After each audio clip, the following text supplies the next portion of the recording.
Welcome back, guys, to Football Dynasties. I'm your host, Dell. Week 5 is in the books. This is the waiver wire report for Week 6. Going forward, I think we're going to have two types of waiver wires. We're going to have a Dynasty waiver wire and a ReDraft waiver wire. Now, the reason why I'm going to try to separate them is because in Dynasty, you're looking 2 to 3 years down the road, whereas in ReDraft, you're in win now mode. And the waivers can kind of vary, and there's different names in Dynasty. If you have deep benches, there's names out there that are worth a pickup now and holding on to. But anyways, yeah, that's what we're going to do. We're going to do a Dynasty waiver wire and a ReDraft waiver wire. And this week we're going to get started with the ReDraft. All right, guys, the number one pickup this week, we all saw it on Sunday night. Brandon Cooks is out. He is on IR. So Jalen Tolbert's looking like he's going to be the number 2 for Dallas. And not a bad spot to be a number 2 at, right? Dak and the Cowboys, they throw the ball a lot. Their running game hasn't been that great this year. So they're definitely going to be throwing the ball a lot more in close games. Even though that Steelers defense shut down CD, it opened up the door for Tolbert. So my number 1 this week, if you need a receiver, Jalen Tolbert's going to be your guy. The next couple of pickups, it's going to be kind of take your pick in a way, right? Tyron Tracy from the Giants and Tank Bigsby, they both had great games. I'm leaning towards Tracy right now because Singletary is out with an injury. He's got a groin injury. He was doubtful all week, limited in practice on Friday, but very, very limited from what a lot of the reports say. So it could be another week that he's out. So Tracy might be one of those that you're going to be able to put in and get points immediately. Whereas Bigsby, he's just taking over that backfield. He had 13 carries to ETN's 6. ETN does have that shoulder, but he's still active. So that's why I kind of lean towards Tracy more than Bigsby on this one. But either one, you can't go wrong for the next couple of weeks. It looks like they're both going to be leading the backfield, or their respective backfield. The next pickup is going to be, and this is another one where I was kind of like, Darnell Mooney had a stellar game. He's been playing well all season. He's only available, though, in right around 40% of leagues. So if you play in a 10, 12-man league, chances are he's probably already picked up.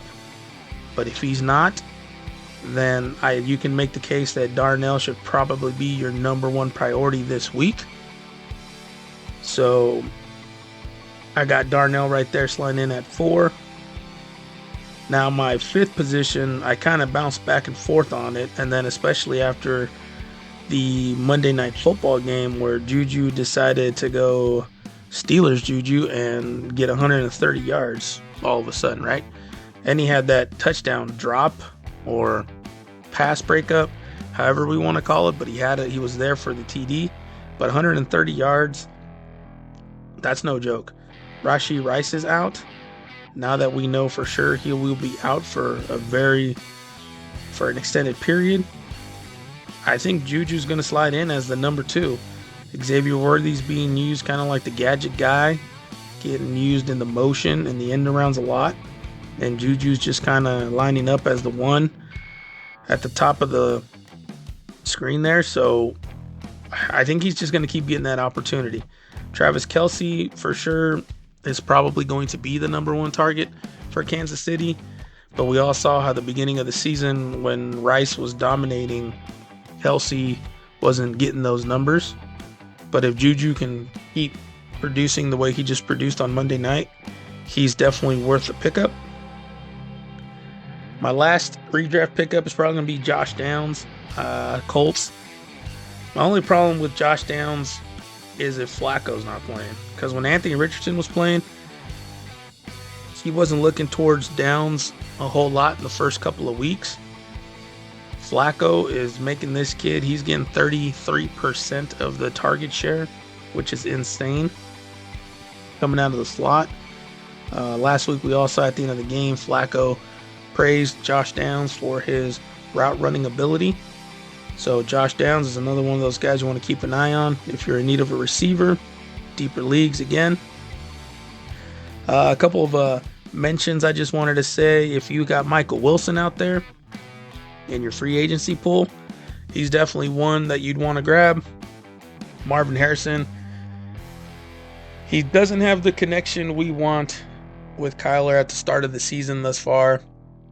Michael Wilson seems to be like that. He's Kyler's number one go-to target for the time being. And until we see something change with Marvin and Kyler, I would make sure I'd have Michael Wilson on my roster. Raheem Mostert and Jalen Wright for Miami. I have him further down my list because the Dolphins are on a bye. Achane got the concussion, which is why Jalen and Raheem got a lot more touches in the backfield this past weekend. And we don't know going forward if Achane is usually about a week out. Thankfully for fantasy, he is already kind of missed that game and they're on a bye. So Jalen Wright and Raheem Mostert might be a couple of guys to look at. Not necessarily don't make them a top priority this week. Jalen Wright is a rookie, and I'm not sure he will be picked up a lot. But those are two names. Raheem, we remember what he did last season. Led the league in touchdowns for running backs. And he's looking like he's picking up right where he left off. Finally coming back from that injury as well. So those are my redraft league guys. Let's move over to the Dynasty waiver wire. So this list is going to be a little bit different than the redraft.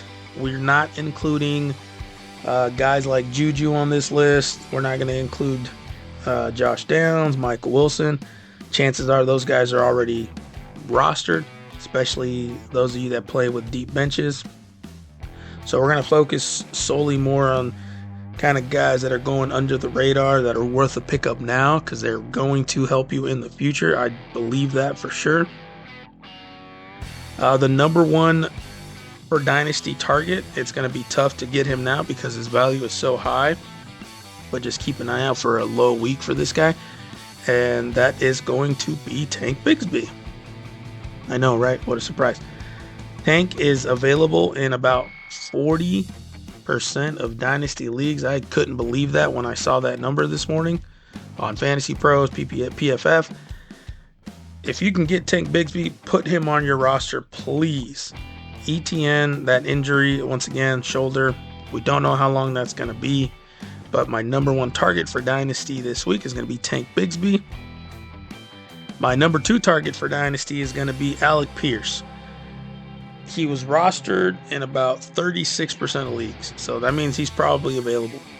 And if you can get him on your roster, sitting down there on that bench, if Josh Downs or Michael Pittman get injured, this guy will get the snaps, even though right now he's still getting his touchdowns and everything, and he's being targeted. He's not on the field as much as Downs or Pittman. So he's definitely one of those stash away guys to keep just sitting there on the bench just in case you are in a pickle with all these bye weeks that have been coming up. He's definitely going to be one to have. 70%. He's averaging 70% of the snaps. I wanted to find that number for you guys. So he's averaging about 70% of the snaps. Once Josh Downs came back, his number went from 85 to 70. So there you go. Pittman and Downs are definitely going to be the 1-2s. Alec Pierce, unless he catches a bomb for you that day, it's going to be tough to say, hey, I want this guy on my roster. But for Dynasty, we definitely want this kid on our roster. The next name, Brenton Strange, the tight end for Jacksonville. Evan Ingram's missed a lot of games this season. Brenton Strange looks like he is going to be the next man up. Ingram only has 1 year left on his contract.